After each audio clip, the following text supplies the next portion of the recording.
why can't I figure this out? Why isn't this working? This is the end. Like, we're not going to finish this. And I went up and I went onto our home's roof that day, and I laid on top of it, like the very top, just staring at the clouds, crying and just being like, wow, this is not going to end. We're going to stop here. Yeah. This is where it ends. We're literally going to leave this side of the house unframed, unfinished. He's going to go to his training and it's over.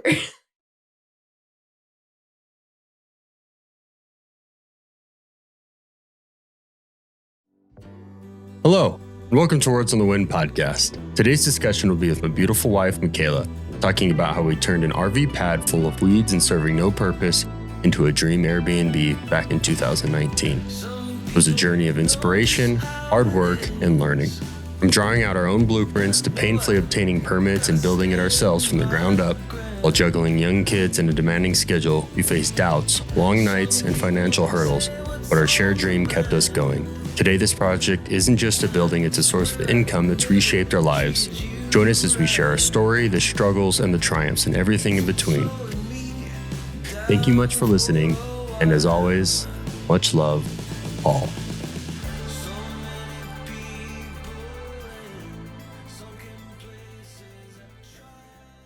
Hello.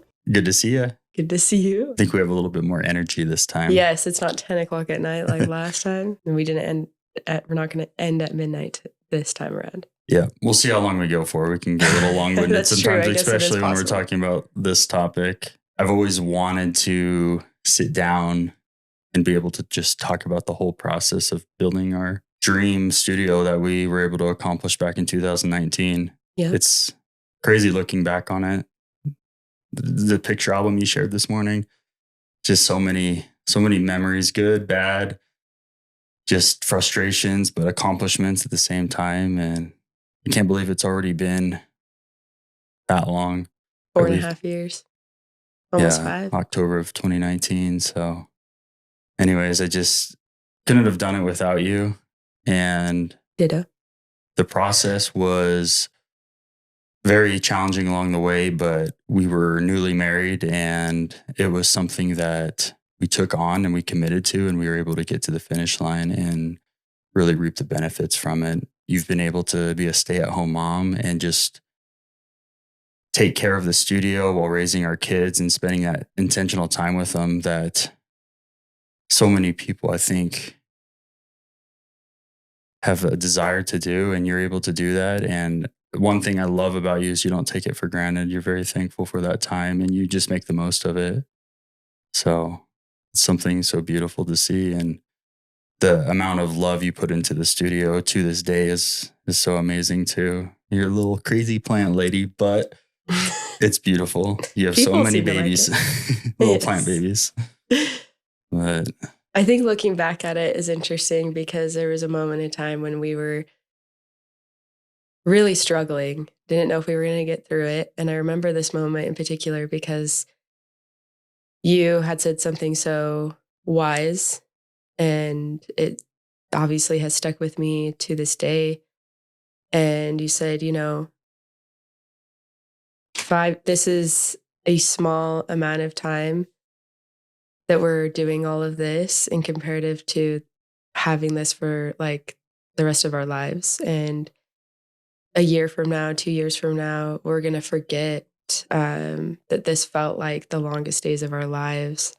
And it's just a small amount of time that will literally last for, years after that. And here we are almost 5 years later. It's kind of hard to comprehend going back to that time in our lives because it was very hard. It was very challenging to our marriage, to our relationships outside of our building that, and just keeping up with work and everything else. We had no time but time to build the studio. Yeah, and I think there was such a ramp up before we built it. We had these long conversations before we even began on kind of foreseeing the difficulties that it would bring, but we were up for the challenge. I think when we started, the design phase. We were just back from our honeymoon, and the initial idea of the studio came from the night we got married. Yeah. And we So that idea never would have came into our brains if it wasn't for that one night on our marriage night that we. It's almost like when somebody is saying something to you that you were thinking in your head, but you didn't say it out loud. That's what happened to us that night. We were both in an Airbnb, spending 3 days just absorbing the first 3 days of being married without any kids, having that time together. And we realized what it had done for us, and we wanted to be able to have something like this for somebody else. I think that that's what's so beautiful about it, is that this idea had started from something that we had experienced ourselves. Yeah, and shout out to Paul and Sarah who built 26th Street Studio in downtown Boise. Our sister studio. You actually went there before I did. You had been there before because you were the one that talked with Sarah about staying there on our wedding night. Yeah, what's interesting about this story is that I had found this little cute studio on Instagram. Didn't realize what it was or what they were building into, but I love DIY stuff and I followed stuff like that all the time. But this one was local.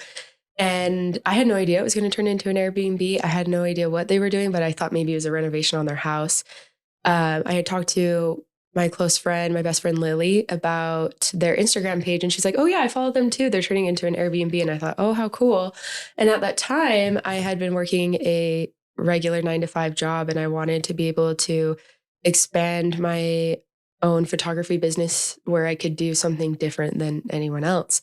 And you had done that really well with me. Sit down intentionally and, write down goals and think outside the box and then set aside that time intentionally to do so.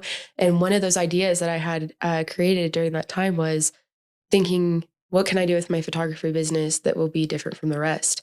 And, Pinterest, Instagram, all those things, you would see family photos being taken inside of homes and with an interior look that is gorgeous. And I thought, wow, this particular spot looked perfect for that. I wanted that to be in the backdrop for all of my families, couples, whatever.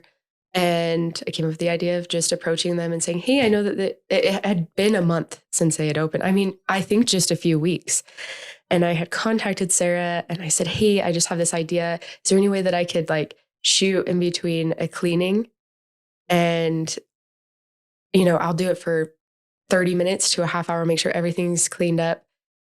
And looking back at that now that I do cleans, I'm like, wow, she was really, really sweet and considerate to even What was her reaction open that up to me, because it was their first time opening too. She also had said, that sounds like a great idea. I don't know how to go about this. And she was so sweet, so welcoming to me, and just really open to the idea. And I was like, can I just give you $20? I remember giving her the $20 bill and she being so sweet, and she deserved way more than that. I really wish I should, because this is a whole hour. You think about, hourly rates now, but Sarah's that's who she is. She's such a kind individual. And she had shown me that day, who she is. And that's a spark of our friendship. Did you have people with you to take photos with right then? Or was Yes, my stepsister, Elena, had come into town. Oh yeah, I think that's Christina right. too, my stepsisters. They'd come into town with their boyfriends, and I said, Elena, can I just take photos of you in there? I've always told Elena and Christina how beautiful they are and how there would be amazing models. But Elena was open to it, and she let me take photos of her. And those photos to today are the first photos I ever took and posted on my Instagram. And I remember Sarah, who had owned the space, I had given her those photos right after. And I said, thank you so much. These turned out beautiful. You can have these. Thank you for letting me, just work that out with you. I'd like to do more in the future, however that might be. But then I also was like, we didn't financially have the means to have a honeymoon directly after our wedding. So what we had planned was this little staycay. And the first thing that came to mind while I was doing photos in there, because I'd done a few more sessions after that in there, was let's stay in there for our honeymoon and go to the fair, around town. Our families will still be in town from the wedding. It would just be a perfect little spot for us to get away. And that was perfect. I remember after that, Sarah had posted one of my photos I took in there. And she had gotten a lot of feedback from it. People loved it. She said she had a photographer in there prior to that, but I think it was for just to take pictures. I don't know if I'm right about this, but maybe just interior photos of the space that she could use. For the listing, yeah. And then I think they had like maybe a family session in there, but I never saw the photos from it. But I can say I was like the first, if not second, photographer in her space ever, which I'll own that. I love it. Such a beautiful space. It's just an old converted garage, from like the 1930s or 40s, I think. And they converted it into a beautiful one space interior. The bathroom is my favorite spot. Yeah. It's so beautiful, all the tile. But I think it started a little trend in the area. Well, what had come from that is, they have been in magazines from their space of taking brand photos. It was in Boise Weekly. Yeah, they have just blown up. Their success had been so amazing. And I was just like so happy for them because out of everyone who deserved that, it was them. They were the most kind. They're just such kind individuals, her and her husband. And I was just so happy to be able to be a little bit a part of that experience. To today, fast forward, I believe that somebody else has taken over that spot, and however they're going about that, I think that that's awesome. I think that they've kept it in Airbnb right now. They've moved on from owning that and went on to different adventures. But during those 2 or 3 years that the photo trend with renting an Airbnb had sparked up, I'm just blown away. And that also was a small little seed to what we were thinking of that night that we had then spent our wedding night at, because I had been taking photos there. So that kind of just starts that timeline of, I've been taking photos here. Wow, this would be so cool to not only have something like this of our own, but I could use it for my own photography, or I can reach out and have those connections. So there was just so many so many things in that moment that we had discovered, I think, that could be a possibility that then. Well, we were in a state of limbo when we got married because we had young kids. We're a blended family. So Raiden was 3? Truly was 2. Was barely 2. Yes. So when we got married, you were working at New Horizon and doing photography on the side. So that's what you were doing. And New Horizon was right around the corner. It was very convenient. Like literally you could walk there if you had to, but it was a job. It was a difficult job for you. I could see you coming home from work and how stressed you were. And I wanted to be able to change that. I've always been kind of a dreamer, entrepreneurial in nature, just based around some of the people that I work with and surrounded by at the time. I had a drive for and an interest in real estate. And I've always had the entrepreneurial side that whenever I would get in relationships as well, it just was almost too much. Like I'd be like, I want to do this. And they were overwhelmed, but it was overwhelmed, and it was anything against them or anything. It was just, I had this. And when I met you and when you got married, you had that too. Yeah. You weren't taken seriously. I had in my relationships previously, I wasn't taken seriously. I was like, okay, that's very far fetched, but we both have that. And I wanted to get in the real estate and just, I don't know, things just kind of clicked. We stayed there. We walked in. I was amazed at how beautiful it was. You kind of told me about your experience taking photos and how that was kind of a thing happening. And I already knew that you had a interest in design and a passion for design. You're very talented. When you moved up in here, you wanted to change up the house. And I might be a little reluctant at first, but I started trusting you more. And the house is beautiful. You've done an amazing job. My previous apartments before apartment, I would change it up almost every month just because it was a very intimate, small apartment, but I would change it every month. It would drive my ex-partner crazy, I know, but like, it was just something that I enjoyed. And, when I moved into this house, I love that you were just like, this is, we had our polls with certain decor that you, were set on having, like, what's his name? John Wayne? Clint Eastwood was one that I had hanging up. He had the largest photo of Clint Eastwood above your TV. That dude is a badass. Okay, it was 6 feet. It probably wasn't that big, but it was pretty really big. close to that. Well, I mean, this room that we're in right now was kind of the man cave. And Yeah. it wasn't down here or up here though. It was downstairs. It was downstairs next to your TV. It was a very bachelor-y looking living area. And I then had like the above alcohol bottles on the cabinets above in the kitchen, and very like chevron like curtains, just very simple. Such a bachelor. Nothing vibed very well, but yeah, you introduced me to a completely simplistic kind of bohemian style that I do love. You had the place really, you know, it was yours, and that's what's beautiful about it. And that just is marriage. You gotta, you know, you get to be together and find that compromise. But yeah, circling back to when we walked into there to the studio on our wedding night, just, I don't know, an idea came into fruition that we could do something like this. Didn't know exactly how, but it gave me inspiration. I didn't know really about Airbnbs. That was my first time staying at an Airbnb. Mine too. The whole idea was new to me, and it was like an uncharted territory that I was very interested in because I wanted to flip houses. I had gotten a lot of experience working on houses growing up with my grandparents and my mom. I like to do flooring. I kind of did that as a side hustle with my fire schedule, but I wanted to flip an entire house. That was my goal. And right before I met you, I was really, really close to getting my first property, but then I switched MOSs with the Army and went to training for 12 weeks, and I met you, and the whole life just pivoted. I had to put that on the side burner. So,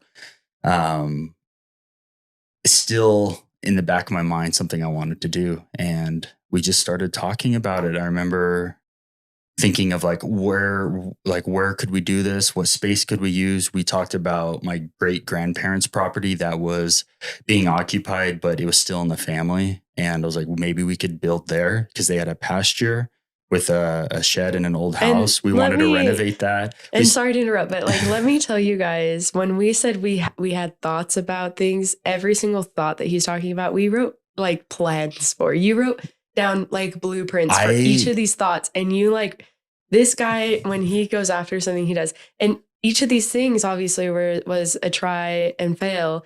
It didn't work out. And they were very small parts to this story. But when you would have a thought, it was like, I have a PowerPoint presentation ready and blueprints all set out. Like you went full force. Yeah, I was like a little kid sometimes dreaming about things, but you have to have that spirit to accomplish good things. And that goes with a lot of walks in life. And we're learning that still to this day. Sometimes I feel like I don't quite have that spark that I did during that period, but never say never. But yeah, I actually found those blueprints a few months back when we were cleaning the garage. So I'll have to scan those and show them. That's cool. Show them, upload them on here. But yeah, we started talking about ideas. I remember reaching out to family. This was, a few weeks after the wedding. And I was like, I'm really interested in like, can we find a way to buy the property from you, Grandma? Because it was split between her and her sister. So I was like, we'll talk to Janine. We didn't have much luck getting in contact with her, but we started digging deep into the logistics and we drew the floor plans on expanding the house or even having a similar styled Airbnb to 26th Street Studio on the pasture in Nampa, because we're like, we can have the horses in the pasture as an attraction for the guests and they can check in separately. We could move out and live on the property right next to it in the original house. Yeah. So I had the blueprints to expand the house out, but then it just things didn't work out. Yeah. And I remember the next idea was, let's get some sort of RV or tiny home on the side of our home because you had said there's enough room. My favorite idea was to get a silver bullet trailer and put it on the side because those are very popular. But it still wouldn't offer kind of what we're wanting. Like, and I did think the idea of moving it around would be cool at different, sites. But it's just those were really expensive. That was more expensive than I think our build altogether. It was one of those nice ones, but it just wasn't the spot for it. The Airstream, The Airstream, that's what it was. So expensive. Those are really expensive, and it just wouldn't have been the spot. And where we're located, it just wouldn't have been a nice spot. But after try and fail, we one step forward, it felt like 3 steps back type of thing. We finally had you have this credit for sure. We had went to dinner with some friends and we're planning our cruise, and you had said, "Oh yeah, I think we have enough room on the side of our house. Actually, it's a full RV space. When I'm done with this, I'm going to go measure it out." And I was like, "There's no way that there's enough room right there." I mean, this spot, if you were to see it before our studio was there, anyone would be like, "No way, dude." We'll try to find a picture of it. No way. Yeah. But you went out there and you got a can of spray paint that you had found from your spray paint art Another side thing I got involved in. Yeah. And which I did too, which was kind of we had that in common when we met. We like spray paint art. And you just started, you're like, this could work. This could work. And you started looking up the city requirements. And there's that photo of your dad out in the back with you. And I took it. And I remember I took this photo of him and he was so mad. It's like one of those moments when somebody takes a photo of you and you're like, "Don't take a photo of me." But now you look back at that photo and that is one of the most priceless photos of you pointing out, this is where it's going to be. And it is legendary. Yeah, I was so excited because we were just out in the backyard chit chat, and I don't know why he was over, but I was like, "Dad, I want to show you this idea that I have. I want to tell you about it." And I'm pointing at these spots. I spray painted the entire floor plan. It changed a few times from the original, but it was just, I just started spray painting the lines and the rooms, and was like, "Look, this can fit. This is a standard size room, and it's meeting the easement requirements and all that stuff that I've been researching." And I was just pointing around, and that picture of my dad just brings back. It was like that was the initial okay, we're taking this seriously. I would say that from this video, if anybody were to get any advice or any kind of something that they would take back from this, if they're thinking about doing something similar to what we're doing, or if you have an idea that's probably something very different from us, the number one thing I would suggest to anyone that has found something that they feel like that they could be passionate at or want to do is, number one, talk about it. Be annoying to everyone that you come by. And that's what it reminded me about, is that we were at a dinner with our friends talking about a cruise, and somehow we were talking about how we wanted to do this crazy idea, and we were talking to them about it. We talked about it, our families about it so much. If you have something that you're passionate about, talk about it. With the right people. And we'll get to that kind of thing. But if you're not talking about, this is what I want to do, you're not going to find those connections. I think that the only way that we were able to find ways to make this all work out was, I know a friend that could help you. Mm-hmm. Maybe it's not necessarily that person that you're talking to could help you, but they might know somebody who is in that field. And I really think that I know that we also have this really, core, value saying that we share together is, pick the right audience. But we did talk about it a lot to where it's like, what was Paul and Michaela doing? Everyone knew. And so, but if there was to be any kind of opportunity that they knew someone that could help us, they know who to send them to. So talk about your passions for sure. Yeah. And it was September, October when we did that. And then it was January or February when we finally broke ground. And there was a lot of growing in between those few months, just to design it, just to come up with the final blueprints, get it through the legal processes with the city, with the HOA. There was a lot of things we had to do before we even broke ground, the funding of it. And I think that process in itself was, if we could get past this, that's one step closer to start building, because that's what I was most excited about.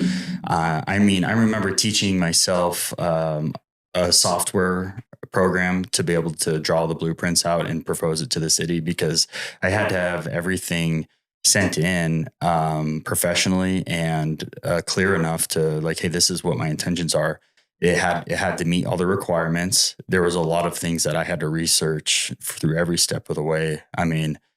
Thankfully, I had some family members of yours teach me a few things before this process even began, when we were helping your grandparents out. And that goes back to, how would have they even known? It's because we talked about it. Yes. And that's so important. I had, as much as it was annoying, it was a big part of our journey, yes. making it work. Like if you have something inside of you that you want to accomplish and do, tell people about it and let them know, hey, that one, be known as that person that wants to be that way and go in that direction. But yeah, I think it was Google SketchUp or whatever we were using. And I had to draw the floor plan, and then I was able to 3D render it. And then I remember having different steps of the process because the city required a floor plan. They required a plumbing, an HVAC, a framing plan to make sure everything was structurally sound. We even hired an engineer to finalize a few things because the walls that we have in the living space are very tall. They're 22 feet tall, I think. Yeah. So we had to get that engineered. And even that sounded crazy. A lot of code stuff I had to dig into that I just didn't understand. So I had to call friends, call family members, call the city a bunch of times, and talk about it. Yeah, just literally. That's what it is. I had to become so I had to dive so deep into it and just wrap my brain around it because all of it was so new. But I felt like the spark was there, and I just couldn't let this opportunity go. And you were right there supporting me. I remember how excited the kids were when I did paint that on the ground and we're walking around through the different floors. I'm like, this is where the stairs are going to be. And then there's like an upstairs section, and they were my little cheerleaders. Even at how young they were so excited. Yeah. And yeah, it's just such a beautiful process. You took so many pictures along the way. Yeah. And I see you're holding the album there right now. That's incredible that you were able to document the whole process, because one, I'm terrible at documenting the process to things. I don't slow down and take pictures. You do. So thank you. And I felt so overwhelmed at the time. I don't think I could have. I may have done a little bit at the very beginning, but then that quickly burnt out. Well, I think that this will kind of help us give us there's a lot in this album. But it will kind of give us the general step-by-step of what happened. After we had gotten the idea, you had done all the paperwork. I think that, would you say it wasn't the first thing, the plumbing? The first physical, no, the first physical thing that we had to do was dig the foundation footings. Well, digging for the plumbing. So we had to dig for the foundation, and then we also did have to do a little bit for the plumbing. I guess you're right, because we have a foundation on slab.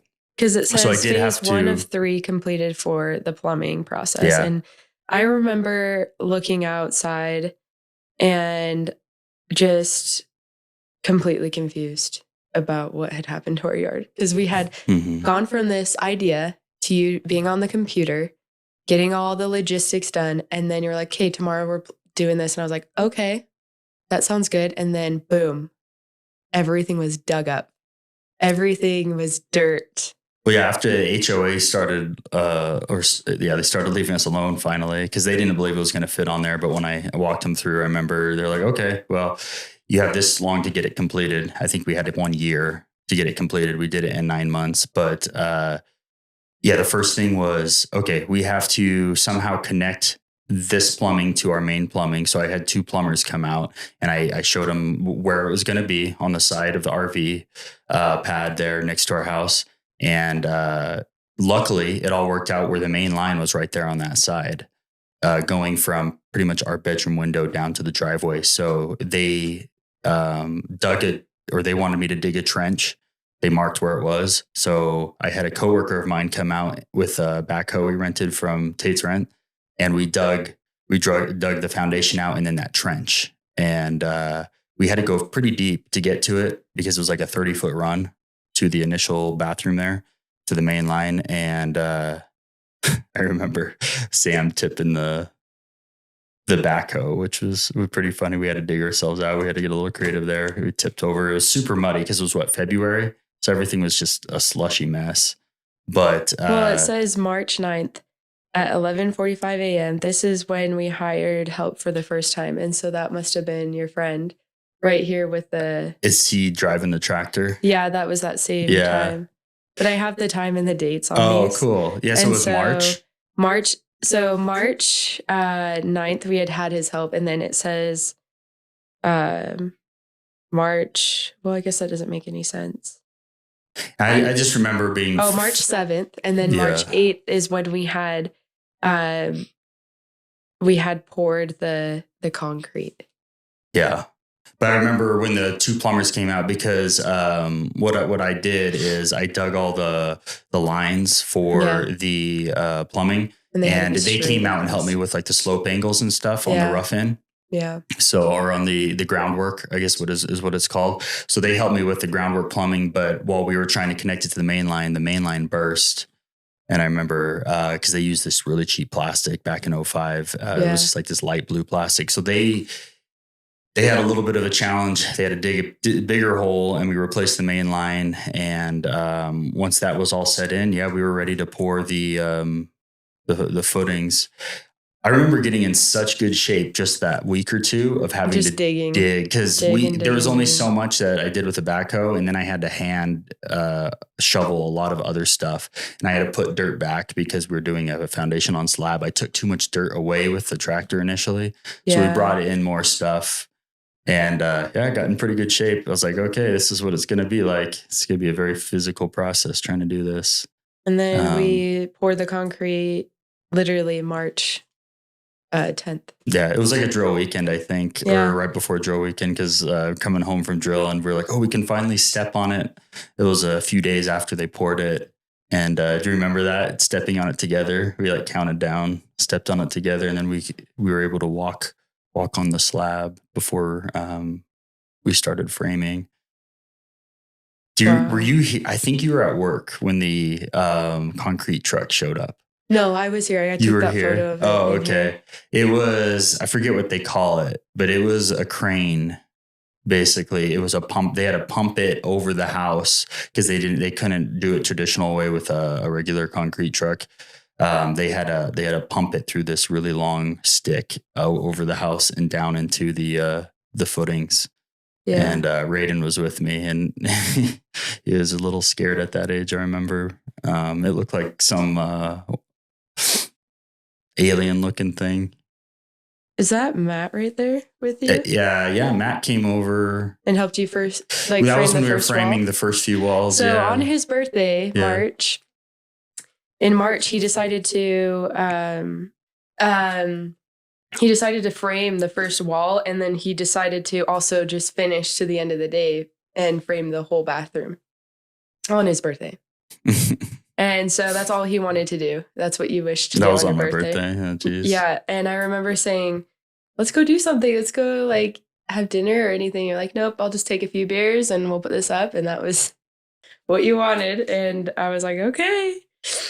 The framing was my favorite part of the process. Yeah, you really enjoyed framing. And throughout this book, I have taken a lot of pictures of you framing, and I'm also sketching the design in it. Uh-huh. And so it's just crazy to look at this timeline, because if we go from March 18th to just April 25th, we had the second level up and framed. Mm-hmm. There was a lot of progress made in the first 3 months. It did slow down a lot once we got past the framing. Because there was a lot of rainy days. Yeah. It was spring. Yeah. We had a lot of rain happen, and you were so frustrated because you were like, I need to be outside and framing. And I was like, it's actually kind of nice to have you inside for a second. Yeah, it was such a busy year for us too. Out of all the years that we've had since then, it was one of the busiest years because you were working 9 to 5 still most days. I know you took some days off. I was working a 24/48 schedule at the time, so I didn't have the 48/96 that I have now. So I had to get more done in a shorter amount of, I had more breaks in between, which might have been good for research, but I also had a bunch of military trainings that year. I think I had AT, I had NTC down in California for several weeks. We took a vacation to California. You took a vacation to Oregon. So he's listing all these things, but I'm holding a book that literally says February 22nd, nothing, just dirt on the ground. And then May 2nd, literally almost completely framed. Now, coming from somebody with just 2 people building this, we didn't hire 6 guys to build this. This was mainly you framing it. Yeah, Within 3 months, it's pretty much framed. I had a little bit of help here and there on the higher spots. I remember with the truss work, I had a coworker, Steven, come over and he helped me. That's when I smashed my thumb and I thought I was going to lose the tip of my thumb. We were both carrying the what is it? The roof, the joists, trusses, trusses on our shoulders, and I remember one had come down on you so fast that you got wood stuck in your shoulder. I had the biggest sliver break off in my shoulder. And you're like, it's fine. And I'm like, this is the military in you. It's not fine. We need to get you to the hospital. It was I was big, stubborn. guys. I didn't go to the hospital. I got an infection. Yeah, and you took it out yourself. Yeah, I remember popping it out. My goodness. That was pretty cool, I thought. But that was not it slowed me down. I had a good infection for a few weeks. But again, slowing down within 3 months of it still being framed, guys. Yeah. But yeah, no, we did hire some framers towards the end of the framing to finish the rest of the trusses and just make sure everything was square. They did tell me like, hey, we had to square some stuff up. So I'm very thankful for their help. They did an awesome job, real quick work. They were able to get up there and do a bunch of stuff that one weekend. We were gone. And then even had Raiden's uncle help us with some of the OSB on the sheathing part of it and the high spots and the angles I didn't understand. Insane. And I remember our friends coming over, and I mean, this had come up really fast. This had literally been built really quickly, considering, because luckily we were very lucky with your schedule and having the 4 days off. And you were hustling those 4 days nonstop. But what I'm saying 2 days off, is we would have some friends visit us and just, say hi here and there. And that's why I said at the beginning of this, friendships were even kind of put to the side because they would want to go out and hang out, but we were busy. And they would come over. And then I remember, I think it was, Raiden's uncle, he came over and he's like, what? Because he had seen the house prior to it without it on the side. Yeah. And everyone, it was just like it kept getting built and built. And so just to kind of put in perspective, I'm really in awe by the timeline, and particularly probably because I did do the documentation of all of this. But when you really look at how there was nothing on the ground, February 22nd and now June 21st, now those are, it sounds like to you maybe, well, that's 3 or 4 months away. No, this is fully, it has the, we literally put the, we started putting the shingles on the roof at the end of June. This was fully Hawaiian roof helped with the top section. Like in June, like it was a full house. That's the name, yeah. Pretty much. The only thing that at that point we had needed towards the end of June was we needed to have the drywall after that. After you had put in the electrical, which he did himself. Oh, I mean, there's quite a few steps before that too, but I also am kind of just generalizing this, but also because just to spare everyone the details of every single little thing, because there's a lot of different things, I'm kind of just generalizing it. You had done the electrical work, and I remember that night we didn't have any light. I mean, everything was framed in, and it's dark inside the studio. We had maybe 2 spotlights that we had going on, just running all day and night. And you were just threading the lines in with the electrical that you were learning off of YouTube. And I was just sitting there going,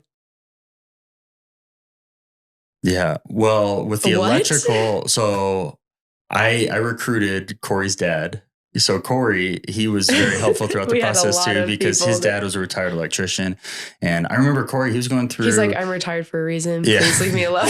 But he was such a nice guy. No, I know. But anybody retired. He thought the whole process was so cool. But Corey, he was going through Meridian Fire Academy at the time. And I remember he came over in his like recruit shirt and he helped me lift up one of those giant walls we had for the he was coming to say hi. He was just like, hey, by the way, before you leave, can you just help me lift up this 22-foot wall? Yeah, and Colton was going through, I think, Caldwell Academy. So they both came over. I had them come over at the same time. And they helped me lift this wall up. I mean, this was a giant wall. I have a picture of the wall I'll share, but it was, insane. I had to get help. You used like a pulley system with some rope, I think, to get it up. But because I tried to lift it with you. I remember you saying, can you try and help me with this? We had tried several times. There was no way I could do this with just you and I.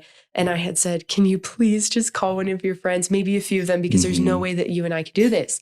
And you had they had come over Mhm. and that was another one of those moments where they're like, what is in this backyard? Yeah. We didn't know that this was actually happening. I had an like, uncle stop by in town and see it while we were framing. everyone He was helped like- lift up one of the other walls. Yeah, there that was that so next many week. people who Yeah. helped us lift up these walls Yeah. that had been probably, a good 30 minutes, 45 minutes of their day, but are now stuck in this memory that we have with them that we share.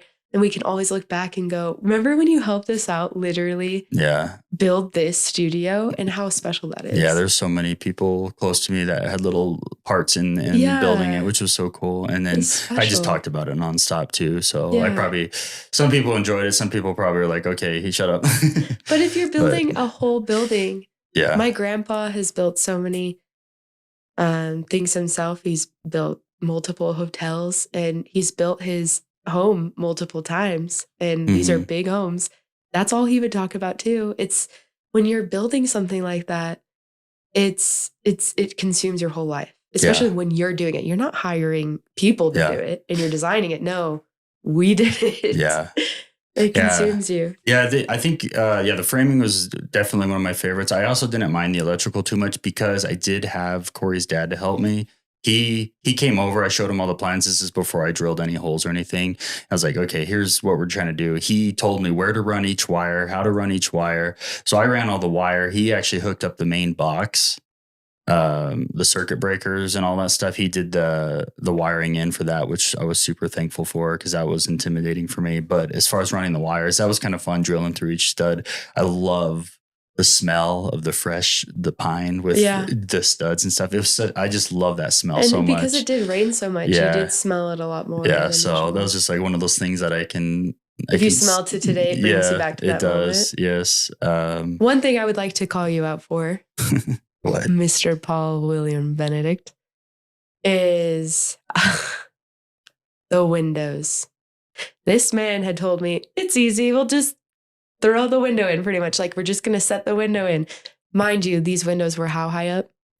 Are you talking about the ones in the living space? Yes. They're about 15, 16 feet up. A total of 4. From the bottom of the window, and then it gets taller from there. We had to get on scaffolding plus a ladder. Mm-hmm. Do not do that at home. Kids, don't do that. But once we put the window in, do you remember that it was almost like an onion? We talked about that after. We're like, windows are like onions. There's so many layers that you need to put on this window in order for it to be completely sealed. Yes. So after we had drilled them in, and that was terrifying, it felt like there were so many layers to this window. And I'm looking at this photo of us putting it in, and I remember being in this, and I'm putting myself back in this time going, this window it literally took like 10 years off my life. That's literally how long it felt. And I know that might not be for you, but the windows were just a pain for me. It's all the tape and the vapor barriers. Yeah. And you got to get the layers right. And the top to bottom, get that right. It's kind of like a shingling effect with everything. I have a couple hit list things on my, on this build. And one of them's the windows. One of them's the doors. The doors, my mom will say the same French thing too. Doors. And then the other one is the wall. The divorce wall. The divorce wall. So you'll come to find out throughout these stories that there are certain projects that probably took 15 Didn't years. Your idea ultimately end up what we ended up doing? What you had in mind? Yep. Maybe. Maybe. It was because I kept trying to. So when we say that this was the divorce wall, the reason why we say this is because, and we laugh about it, we joke about it, but we're still married. We grew so much through this, right? We learned a lot about each other. And what Paul, I think, learned about me in that moment was to trust me. Because the reason why that was such a hard project is because I kept telling you, and you had, from those moments on, from all the projects prior, I mean, I can understand you had done most of it. It was a design aspect. It was a design wall. So you had the idea of what you wanted. Yeah. And it was something that I had in my mind, and I was like, this will be perfect. But I had said, no, we need to frame it inside of the house. And so you wanted to frame it on the outside and break. And every time we framed it, it would break as you would. Yeah, I wanted to frame it on the living room floor on the concrete there and then lift it up into place. And It broke I several don't know times. why I thought maybe I was overconfident at the time because I was trying to challenge myself, but the angles had to be perfect because what it was is the spiral staircase led up to the loft and we didn't want a closed in wall. We wanted it open and airy. So we did a stud slatted wall where we had studs. We had to have it every like 4 to 6 inches or something to meet code. And this was before it was in though. Yeah. Let me tell you, slat walls are now everywhere. You see them in hotels and they even make kits for these things now. This was prior to that when I tried to explain this, and me trying to explain this design to literally anyone back then was like, you want an open wall? And it wasn't flat. It was a pitched ceiling. So we had to get the angles right. And I just couldn't figure it out. And I remember we had gotten to the point where I just wanted you to, I had these moments too, don't get me wrong, during those times, but Paul was not hearing me out with just doing it inside of the space. We had gotten to the point where you were so frustrated you framed outside the house because it wasn't fitting inside of the studio. Yeah. That then we had to bring it from the outside through the French doors, remember, and it snapped 3 times. And you're like, I think I lost my cool each time. I went up and I just disappeared. I was like, nope. We got in a huge fight over it. I was cursing and swearing and throwing things on the ground and just like kicking myself. Like, why can't I figure this out? Why isn't this working? This is the end. Like, we're not going to finish this. And I went up and I went onto our home's roof that day, and I laid on top of it, on like the very top, just staring at the clouds, crying and just being like, wow, this is not going to end. We're going to stop here. Yeah. This is where it ends. We're literally going to leave this side of the house unframed, unfinished. He's going to go to his training and it's over. And I'm running around the property trying to find you because I don't think I was going to apologize to you. I think I was like, hey, I need your help still. So I apologize for that. We just needed a break for a second. But like I was looking for you because I was like, I need your hands. We gotta get this done. And I couldn't find you. And I think we learned a lot in that moment that girls can do it too. Yeah. You just needed to hear me out. And I felt very empowered in that moment as much as I felt not, because I really kept saying, if we just measure it the right way and do it inside, there's a way to do this. And I think in that moment, it was the hardest way to trust me. But after we got it up, I remember you looking at me, and I think you had that confidence in me that I had in myself. But how we grew from that is so beautiful. You know, you had trusted me more and went, oh, like, she can help with this stuff outside of just being another hand into carrying things. And that was such a big moment for the both of us in our marriage, where now we can look back at that and go, we could be confident in each other and not just have it all on one person. Yeah. I remember that being very challenging. I like submitted and I was like, okay, let's try it your way. But it was after like 15 billion times of not submitting. We had to have the flooring up there in first. Like, so I had found some used flooring. Oh, that's another story. Oh, with the truck breaking down, or if you remember that. But we'd floored it. We put the bed up there first because there was no way to get the bed in there after because the spiral staircase. So we got the bed and the mattress up there that we found. And also I stained the slat wall. Yeah. With the stain that you had said, no, this is the right stain. And I said, it's going to make it darker and it shouldn't be dark. It needs to be light. And you said, no, put it on. I stained it because I was like, okay, this is what he said. Yep. And I sent you pictures of it while you're at the fire station. You're like, after it dries, it'll go lighter. And I'm like, I don't think so. It was orange. You came back and you were like, we need to buy a whole new set. And like buying a whole new slat wall was we bought all new studs, and we ended up using those studs for something else. I don't remember what, but we ended up using them. But as we're talking, there's so many stories popping up in my head. I'm getting distracted here. But yeah, we framed a beam on the ceiling because I wanted the wall to be sturdy because you can't fall through the wall up on the second floor. So we had to frame a beam. So I just layered studs on top of each other. And then I did the top plate and then the bottom plate. And then I took each stud and I was able to measure it from there. And I wish I would have known about pocket screws back then, Yeah. pocket holes. That's the one thing. I TikTok. want to redo that wall. The only thing you'll 'cause probably there's some ever screws like still about barely TikTok is that sticking one out. video. So yes, I have a pocket hole jig now that I use for the cornhole boards, but Yeah. I would love to redo that wall in the future. And we should soon. And it's not a perfect wall. It didn't end up being perfect. Some of the studs are a little bit further apart than the others because we were just done. We were done and we needed to get the wall up. Yeah. And it worked the way you wanted to do, worked.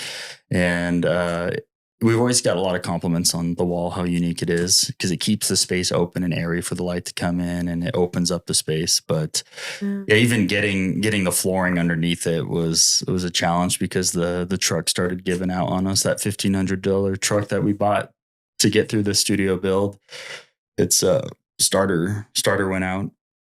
And I remember you having to rescue me. We had to transfer all the wood or all the flooring into what car was it? Was it the Prius that we had at the time that we used?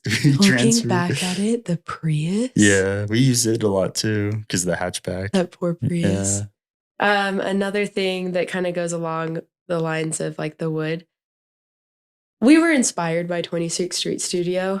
I was inspired, but I think you were inspired a little much. Like you loved it so much, you wanted it to be very similar. You got to remind me, hey, let's make sure this is different. Yeah, I was like, I know that you were inspired, but like this is going to be ours. Very like it's going to be different. And one thing we also fought on was, so in 26th Street Studio, they have their beams exposed and they're wooden. Yeah. And they're just the wood color. And I said, I want it black. Yes. And you were like, in the kitchen? Mm-hmm. You gave me a lot of flack. What did I want to do? You wanted to keep it wood. Oh, just natural color? No, I'm like, so glad it's black. No, exactly. Yeah. But I remember it was to the point where you were like, you bought the paint. You're like, fine. And you're like, but you're going to spray it. You're going to paint it. If you're going to do it, if you really want it black, like, mind you, we were young. I painted it though. I remember painting it. Well, do you know why? No. Because I just didn't understand. I was like, okay, I can paint it, but you didn't want to do it so bad that you made me paint it. So then we didn't have to paint it, because I didn't understand the logistics of it. Is that what I was doing? Yeah. Well, really, because you hadn't shown me how to use the gun or anything. Mm-hmm. And I was doing my best. And so I finally just painted a corner of it. And you're like, you don't know how to do this. Like, I got to do it now. So then afterwards, you had painted it and you took a step back and you go, I really like this. Because Francisco, Lily's dad, was over when I was painting it. He was he was starting the drywall. Yep. Because, it's right here. Oh, wow. And it says right here, you trusted me to paint the black ceiling. Yeah. I was spraying while he was hanging up drywall. So before, he had to hang up drywall and all that, I had to do, finish the electrical plumbing, get all that passed off. And then the insulation. That was the most miserable experience of my life, doing the insulation. I didn't know you needed to wear like 2-3 layers. I didn't know that. I didn't know how itchy it truly gets. I was trying to tell you to put on a mask. I was stubborn. I was so stubborn. I got sinus infections throughout the entire process. I was trying to, and you just were like, nope, no glasses, no mask. Yeah. I was like the ultimate culprit of non-safety. Like, I tried. Did you see the way I was cutting some of the wood pieces with the skill saw on my foot? Was there. Your grandpa would have had a stroke. No, I sent him a picture. He always reminded me. I would call your grandpa a lot during the process. He's like, "You're being safe, aren't you?" Like, because he meant that because Paul, I had sent him pictures saying, "Hey, we're doing this," and just like being just numb to the fact that you're not being safe the way you were doing it because I was just taking pictures. Some things, but I had told you. And you're like, nah, it's fine. I've done this a million times. Just kind of like trigger a little bit. You get into a flow state and you just... I know, but I took pictures and like there was moments where you were doing your flow state. And I had said it to my grandpa. My grandpa goes, get him some glasses, gloves, and a table now. Yeah. And I remember him calling me and being like, I don't know why he's not being safe. But you were just young. Yeah. I'm probably lucky I didn't lose a toe or a finger during that process. And this is coming from a guy that has lost his fingers doing these things. Both your grandpas have some fingers that are gone. Yep. Yeah, I think it's the same finger, isn't it? Yeah, or something. Maybe the left hand or right. But anyway, so fast forward a little bit because we're kind of going on. probably a little bit more into the We details. were a little long-winded. But Yeah. if we were to tell you every single detail of the projects done, we would probably take up a whole day. But I'll just kind of fast forward to the bathroom scene where you had told me to put red guard. And this was, at this point, we had learned more about each other. You had shown me a video. You gave me step-by-step, like, hey, this is what it's because I went to work. Because you would kind of tell me these projects and you wouldn't give me step-by-step and kind of just like, put it here. And I do it wrong. You'd be upset. And I'm like, well, you didn't really explain what it was. And I remember you being very intentional about showing me what this is about, what it does. And it made me feel more confident going into this project because you had like shown in the past, like, I am very capable of doing everything we have done. But if you were to explain it better, because I don't know, it will be done right. And I was very confident going into this. So I had painted all the red guard in. The only thing that wasn't told to me was that the plumbing had been changed, where you put the caps on it because you had plumbed it. I just had caps on every end in the bathroom there because of not having the appliance put in yet because we needed a tile still. So I just had the rough ends capped. Yep.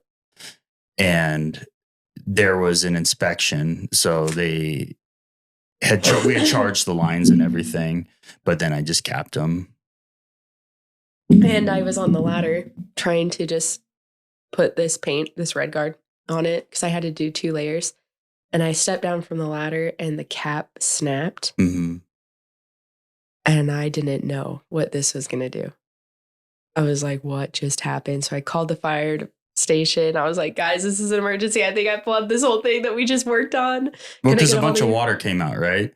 It was leaking like So drops. I think what you thought, so I think it could have done anything. I think you thought the water line was on, which it wasn't. I turned it off and capped it, but I think you thought maybe I didn't know. Yeah, because I had explained to you, okay, in our closet, that's where we put the connecting line, the on-off line. So I was like, make sure that's going, but I didn't want to be like oblivious. And what if it was on? And I flooded the whole project we just worked so hard on. Mm-hmm. Can I get a hold of you? You came down in an emergency. We fixed it, but wow, that was scary. With the bathroom, I remember that also being one of those things where I regretted not being more safe because I was using my bare hands to lay down the mortar for the floor of the slope before tiling the bathroom shower because I had to get the slope for the drain. And I was shoveling it in with my hands because that was faster than troweling it in. I got the worst burns on the tip of my fingers because I think I had gloves on, but There's I think the gloves watching this somewhere just cry. The gloves got holes in the tips because of how gritty the surface is. So there was holes that cut through, and I got cuts on my fingers, and the tips of my fingers were so black for a week or two. And I remember putting on gloves. Yeah, and you being like, "You don't need to do that." I had no idea the acid burn from it. Yeah, just so many stupid mistakes. I learned the hard way. But it takes 2 seconds. But you didn't want to take that 2 seconds to go into the house and then. It was embarrassing going to work at the fire station, and I can't bend my fingers without them splitting open and bleeding. So I had to like wear gloves around, and I couldn't participate in the training. I just felt like an idiot. But it was one of those things where I'm thankful I didn't lose my fingers over. It was able to heal. But yeah, that bathroom was very tiresome. The tiling is 1,500 pieces of tile in that shower of those square pieces of tile on the walls. Yeah. And luckily we had a local tile guy help the majority of that out. I did the floor and the grout, but he did the walls. Did an awesome job with that. That was another design call on my end that, again, wasn't very popular. Not too many people did that. Now, you probably find more bathrooms tiled like that. But that tile guy was still confused too about like this part. He's like, this is a lot. I remember you saying that he was just kind of just taken away by the project we were doing. Yeah. He was like, what? This is what you want to do? But now you see a lot of that everywhere. It's an open style, like what do they call it? A birthday bathtub or something like that, or a birthday bathroom? Suit. Birthday suit bathroom, or I don't know. Yeah. That's like slang for it, but it's beautiful. But just to kind of wrap it all up right here, it was October 4th of 2019 was the night that we had spent literally 22 hours working on it straight. Wow, such a long day. It was 4:38 a.m. Now, this we thought was done. We were like, we're done. Oh, you're going to leave in 3 days to go to training. We got it all done. But then we had the electrician come in to do the final. There were some final inspections that needed to be done, yeah. But what had happened is one of the outlets wasn't going green. And he had said, there's a line that's not right in one of these. And you were so mad. And I didn't understand what that meant. Yeah. And when he left, you said, there is what was it? Something wrong in the wall? I don't remember exactly. Are you talking about the ones that got covered up? Yeah. Yeah. Everything was done in the house. I think because maybe we were moving along so fast that we just didn't check them all along the way. But yeah, something in the electrical inspection failed. And he said, yeah, this circuit's not. There's a line that's not and working. I think what ended up happening is we found 2 outlets buried behind drywall. But the thing is that, guys, this is painted. There's furniture in here. We have plants even in there. It was ready for a guest. And we were so confident. We're like, we just have one more inspection. We've got this. You had to, I remember that was one of the scariest nights of my life. It was the night before you had to leave. I don't know. It was a few weeks, I think, because we had the final inspection after all this. So there was the last like week or two where it was hustle. Like we were in high speed gear because we were behind. But you had to. Yeah. I don't know how you found it. You had to memorize it, like which. I had to look at the plans, and then I also had to start tapping around and see if I could look at the side of the wall, see if I could see a bulge in an area. And it's like, which side of the stud is it on? But we found one where the TV is, and then we found one. It was a smoke alarm outlet on the ceiling. It looks like somebody bashed into the walls like a mad woman, like somebody got like into our space and started, because there was holes in the wall, and we had to patch those back up, and that was very frustrating. But what also happened is after I found them, because they were wired. Yeah, they were roughed in, but when I was wiring them to put the outlet in or the smoke detector in, I had some of the wiring snap on me, and I had to rewire the line. Oh yeah, and I had to cut so many holes to go in between each stud and each to create junctions. And that was a miserable process too, because I had to cut holes in this beautiful, it was already textured and everything. I can't remember if we painted it or not. We painted it. Yeah. Oh, shout out to Jeb for helping paint too. Yeah. That was a huge help. He came over and we had a big paint party. And our friends Matt and Kenna painted the outside with us. Yeah. Yeah. Matt and Kenna painted the outside. We had Steven help us with the staircase. And so much help along the way. But yeah, there was a lot of little things that would pop up. There's like, I can't believe this is happening right now. Like we don't need any of this, but we were able to work through the little problems. But with all that being said, there's so many things that pop up you just never expect. Let me tell you something, guys. Spiral staircase won't take you a few hours. What was that saying? It'll just take a few hours. He would say that to every project we were doing that day. He'd be like, for example, the spiral staircase. We were going to do that day. And he goes, I think that the kit says a few hours. Mm. No, I think that what they meant to say was a few days. Yeah, everything took 2-3 times hours longer. For like 6 guys putting it together. Yeah. Treat it like little puzzles. Everything was like a little puzzle we had to solve. But also have that drive, because if you don't have that, it's going to be a few hours.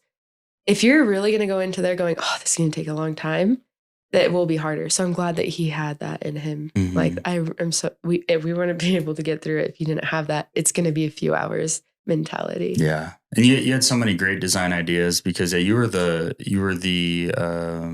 ultimate person behind the design and the way it turned out. It was such a beautiful look. I could see it piecing and coming together every step that we would take towards putting, finding the right piece of furniture, which was very fun in itself because we would go to the Second Chance construction place and find pieces. We found the tub there. We found pieces of furniture there. We went to a coffee shop and took their couch that we called the Bannock couch. That sounds so crazy. So shout out to the district, right? The district coffee house. I think it was something to do with photos. Like my photography business was taken off, and I had been in contact with the district coffee house's owner for some reason. And I think it's because I was taking I took a few photos of like an influencer inside their coffee house, and I need to get permission.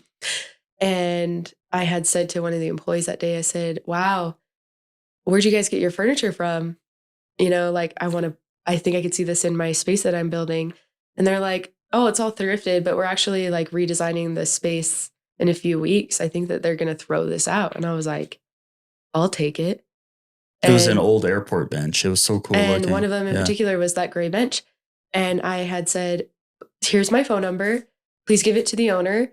I'd love to see if I could like work this out where I can have this beautiful couch if they're going to throw it out." Texted him. He's like, "Yeah, $100. I was like, "Okay." And the best part is we went downtown on a Saturday with our truck. And I remember explaining to you that it's inside of the coffee house, and you're like, "What?" And I thought that maybe we were going to get there before where everyone like they opened or after. And I thought it was after hours. No, we went in there 12 midday. He was like, "Yeah, just go pick it up. The employees in there know that you're going to take it." And it was like a social experiment. We walk in there and pick up the couch. It was packed in there. We just take the couch and leave and put it in our truck. So we call that couch the Bannock couch because it was taken off of Bannock Boulevard. Yeah. Odyssey. Yeah. I love that. Such a squeaky couch. Oh, but it was cool looking. We had to replace it because it split down the middle, but it's been retired. We still have it, but it's just hanging out in the garage. What to do with it. Yeah, I would try to put it up here to use as a chair for the podcast. It's so uncomfortable. It's not the most comfortable, and it's so squeaky. We just every time you'd move, so it just didn't work for in here. But I'm thinking that when we move into a bigger home, maybe we can have that in the garage there as like a cool garage space, thing. Yeah, and the tub in the bathroom, the big. What do you call it? The floating bathtub or the island bathtub? We found that at Second Chance for it really is called $80. It really is called a birthday suit bathtub. Yeah, like that's what it's called. So, we found that it was $40. Yeah, I think it was normally $1,500, $1,600 bathtub. We got it for $40. 40? Yes. Wow. Because it was they were selling it for $80. Yeah. And there was these ladies. I had to be a little aggressive. And both Paul and I have always been the person that put their head down and be like, "Okay, yeah, like, take the, we won't ever fight anyone, like as far as like conflict or anything. But secondhand is this place where you just, if you say you want it, you need to go and tell the person up front to gain it. It's kind of just like, whoever first come, first served. And these ladies were looking at it and it looked like they were going to get it. And so something was like, "Go and tell them you want it," because they hadn't told the front person yet. I went up there and I said, "We're buying that tub." You hadn't really even seen it yet. Mm-hmm. I remember you just being like, "I mean, yeah, like I trust you." You had seen it from afar because we didn't want to go up to it because the ladies were up there. And you're like, "I'm trusting you." And you didn't even fully understand what I was getting into. And I was like, "This is the tub. It says $80 on it." And I looked at the guy, and he's so nice, the guy that had worked there. And I said, "I know that those ladies are getting it, and I feel really bad even like, claiming it before they are, because they look like they're about to come over." And he was like, "No, like that, like it's yours. Like, thank you for being so considerate of it. Please don't do it." He's like, "I'm giving it to you for $40 for your guide." I was like, yeah. Well, I mean, they were just talking about it like, "Oh, I think this would be good." Because I think that they had said like on the phone, they're like, "Oh yeah, we're going to get this tub right now." Yeah. It was just one of those things I just knew. It was one of those moments we just had to jump on. And we're not those kind of people usually. I mean, they didn't get it. So, I mean. Oh man, that tub, that was another very painful mistake of the process because I should have listened to the plumber. This is one of those things. I didn't understand how P-trap boxes worked with like slab foundations. He said I should have left the box open and not concreted in until we were ready to put in the bathtub. And I was like, I just don't understand that. That seems unnecessary. Like, I got the measurements. Let's just put it in. I was off on the drain pipe by like a half inch or an inch or something like that. I had to get I remember that. concrete drill and dig up a box around the drain pipe and move it. If I just would have done a P-trap box, we wouldn't have been able to adjust the angle of it and get it right. So that was a mistake that I also that back I then made. we had been so sore. Mm-hmm. We had been I'm not kidding you, 12-hour days as it was a regular on your 4 days off. I had to look for a 12-hour day of just full on working with you and then managing the kids also. And I remember just my arms being so sore. I was in shape for this. I'd worked out in prior. Yeah. But I remember just being so sore. And it was the end of the night when that tub thing was not working out. And we had to lift up that tub back and forth to figure out what was happening. And my arms were so sore. I was crying. I was like, I don't think I can move it again. And you're like, we have to move it again. And you're like, you need to get over it. We're moving it. I was like, no. Yeah. My arms were like jello. Yeah. There's a lot of parts of the process where I had to recruit you to get those extra hands. And Yeah. you had to put up with my crankiness and hangriness and all that stuff. I was like, during the process, I probably lost quite a bit of weight. I think I had a lot of people 15, 20 pounds like, probably are for the you whole eating? thing. I was like, yeah. Yeah, and I didn't have weight to lose even to begin with. I'm just generally skinny, and I was neglecting myself a little bit. But we learned what DoorDash was during that time. Yeah. You didn't like that idea because it was like spending money, but you were grateful during those moments that we would get like, we would have one meal a day. Well, there was because we had a budget, we priced everything out, and thank God that we did this when we did, because it was expensive enough. We thought, some people at work were telling me like, you're building right now, it's so expensive. Materials are so expensive. Now we finished in October of 2019. What happened in January, February? COVID, supply chain issues, the insane prices of materials in 2020. We would have gone bankrupt. We wouldn't have made it. We would have had this half-completed structure. We would have been in a deep, deep mess. And I'm so thankful that we did it when we did. It was very close timing. Let me ask you this. From the best that you can remember, how much was a 2x4 when you bought it at Home Depot when we were building? So most of the framing, we got a lumber package from Franklin. So we got a package. We got a good deal on framing because we bought in bulk. But you can still do that. Like, I sent the plans. They said, okay, you need this many 2x6s. And but all this. What was the price if you could just ballpark a 2x4 if you needed to grab one? I think it was like $2.14 I or something like that. Right now it's at least $4 or $5 up. Yeah, it got ridiculous to like $9-10. I remember just doing like a little DIY thing I wanted for an art thing recently, and I was like, whoa. Like, I'll say this, the entire framing package, I think this was excluding the trusses, because the trusses were like $3,600 total, but the framing for the walls and everything, I think it was $1,500. And I remember over the phone, he was like, yeah, it's going to be about 15. I'm like, 15,000? I was expecting that. No, it's 1,500. I'm like, what? I was so thankful at that point that gave up a lot more money to use for other things, because I want to say towards the end of the build, I don't know. I remember, I don't think you were working as much or something. Something happened because we were spending a lot of money on, a lot of that budget went towards food and stuff because you were helping out so much. Yeah, you were helping out so much. And our house became a disaster because we were focusing all our energy. And the yard was non-existent. I remember Hank, our dog. Rest in peace, Hank. I love you, brother. I miss Hank a boy. But I was on the scaffolding doing the siding. I was 20 feet up in the air, and he's looking at me, and he'd get this look. He's like, hey, Dad, watch this. He put his head into the irrigation box. He found like a wire for the sprinkler system, and he started just ripping out Oh the my wire. gosh. And he had a spool of like 150 feet worth of sprinkler wire. And he's just And it's going like to nothing town you on could it. do. And I at that was trying to moment. get off the scaffolding as fast as I could, but it was too late. He ripped out the entire system. So we had no sprinkler system because we already lost the side where the RV was for the grass on the front, but we still had the entirety of the left side of the property. And not to mention how much he And dug up just by running on the backyard. so, yeah, the yard died that summer completely, just complete dirt. We ended up resodding it the next year. But I remember you had been on your training and, well, maybe you were I think you were gone because my mom and Pete came over at the end of it. And I remember them putting together the blinds for me. Do you remember? Oh, yeah, the shades for the patio doors. And they had come over to visit.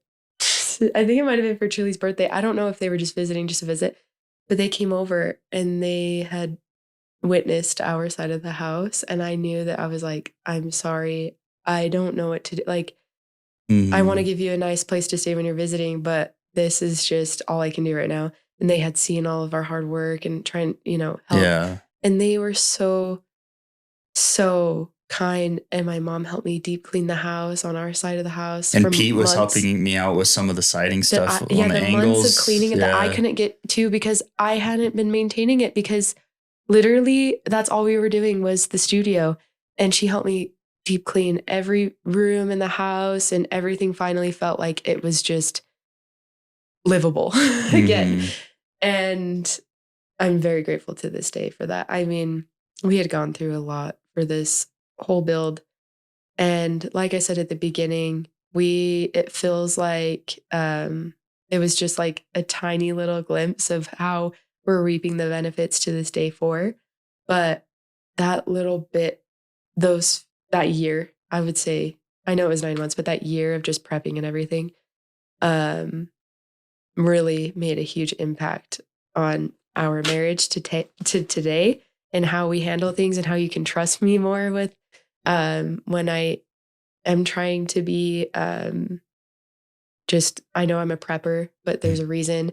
And now I can trust you and know when you say you're going to do something, you're going to do it. Yeah, I was so thankful throughout the entire process that you stuck by my side. And I was so proud of you for like doing all the things that you did, taking care of the kids, helping me out, like learning along the way with me, having the passion for your design and being able to finish that side of things. Cause the studio would have looked so different if I would have designed it as well. So I needed you and you needed me and to accomplish this dream. And we both had different roles, but yeah, it was so beautiful to see it when it finally was finished. I remember the day that I left for my training, I was nailing in the fence that was the divider between our backyard and the studio backyard. But just looking at it, I didn't get to enjoy it until I came back from, I think it was 8 or 12 weeks. I was gone right when we finished the studio, but you were able to. And I remember it was it was still kind of, it was a hard time for you. It was a hard time for us because I was alone and I was like, I need to start this up myself. Yeah. And you had to create the listing and you had your friend, is it Laura? Who is your friend that stayed in the space with her boyfriend? Oh, Linda. Linda and I forget his name, but they stayed in the studio and they were promoting. They made a video. They made awesome. And they gave us feedback. Like, she has a lot of like following on her page. And so a lot of people got to see it. Yeah. They were our first guests and they gave us feedback on things that were good and bad. And we're like, I remember him saying, I love the water pressure. Yeah. And the fan, the little golden fan up there. Yeah. I was like, the water pressure to me, I was like, you have no idea what went into that water pressure. There's so many layers to that water pressure. And I remember though, after that, it was like a month in, you and I hadn't had any time together. No. We hadn't spent one date together. And if it was a date, it was stressful. We were thinking about the studio. That was on our mind. And there was not one moment that we weren't just constantly remembering what we needed to do. And I remember you had visited Utah, and I mean, our marriage was it felt like at a standstill with our just connecting again. Because prior to that, we had gone to like little vacations. We made dates priority and we were spending a lot of time together. Mhm. And so not having that was very hard on us. But I remember you laying down with me. And I remember looking outside of, because my mom has this beautiful view with the stars. And you had said like, I'm so sorry for like how hard this was on us.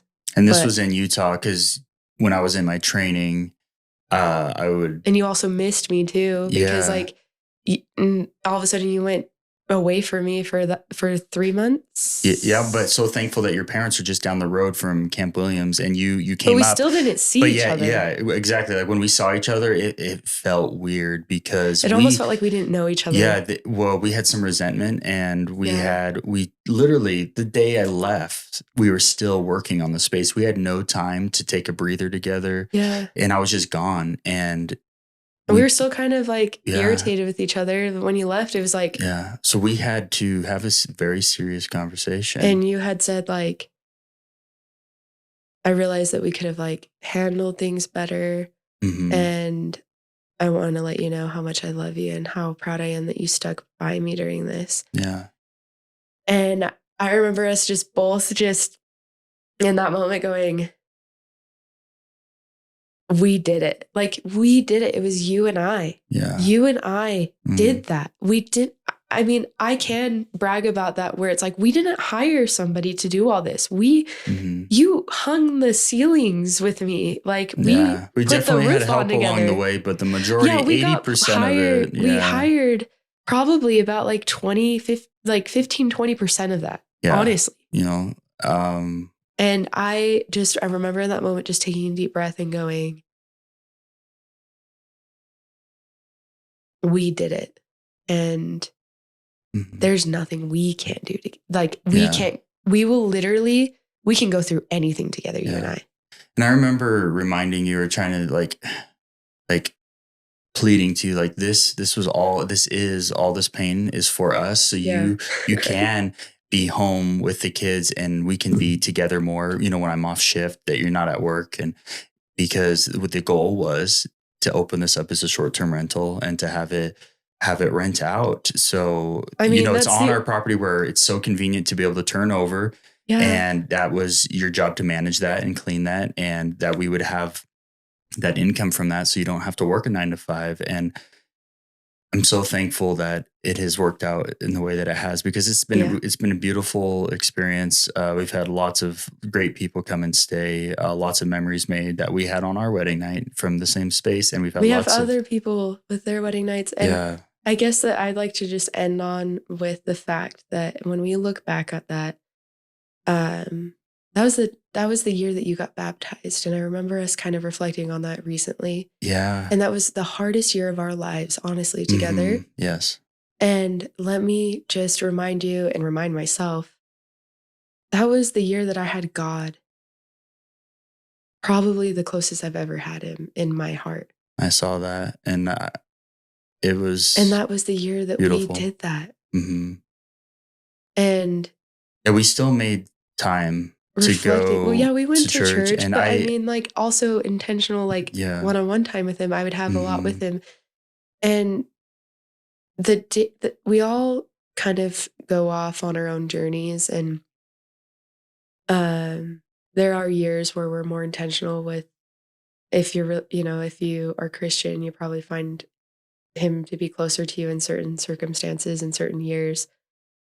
But it is very humbling to realize the times that when you are really focusing on God and he is a part of your day-to-day life, what things you can accomplish. And it might seem hard, and it is hard. Mhm. But that he has something bigger for you. And that's what we've been reaping the benefits of, is that year. And that just makes me want to be closer and closer to him each and every day. Yeah, it was such a beautiful thing to see you in your faith. And, we got engaged fast. We got married relatively fast. We were still learning about each other, and I didn't truly understand how faithful you are. And it was a big influence on my walk to faith. and my walk in faith. And yeah, I did get baptized that year. Yeah. And I remember that day very clearly being such a beautiful experience in the Boise River. July. It was the church in the park. In July in here, we yeah. got framed.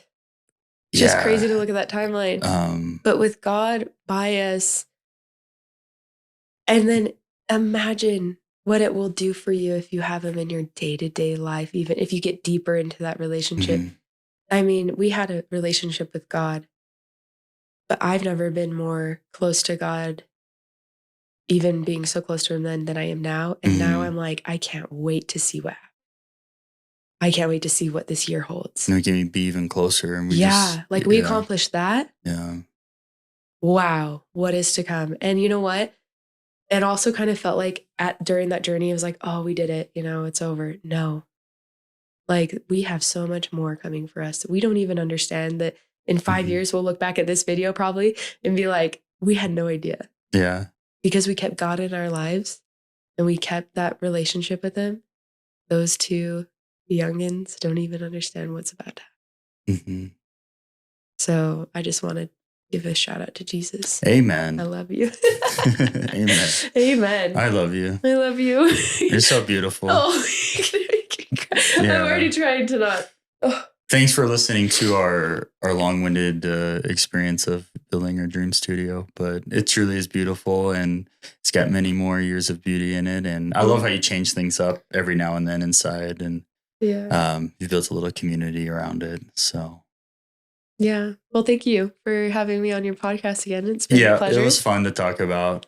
I know a little bit different. It wasn't necessarily like an interview, but it's such a good story to share. I've always wanted to be able to just document our process, and there's so many things to talk about. We could keep going on forever, but some things can just stay between you and me.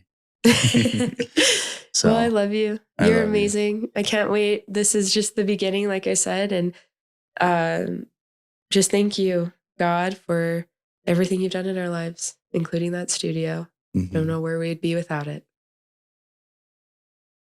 I love you. I love you. We'll catch you next time on Words on the Wind podcast with Paul Benedict.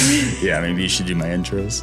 No, he does amazing intro. All right. Goodbye, everyone. Bye.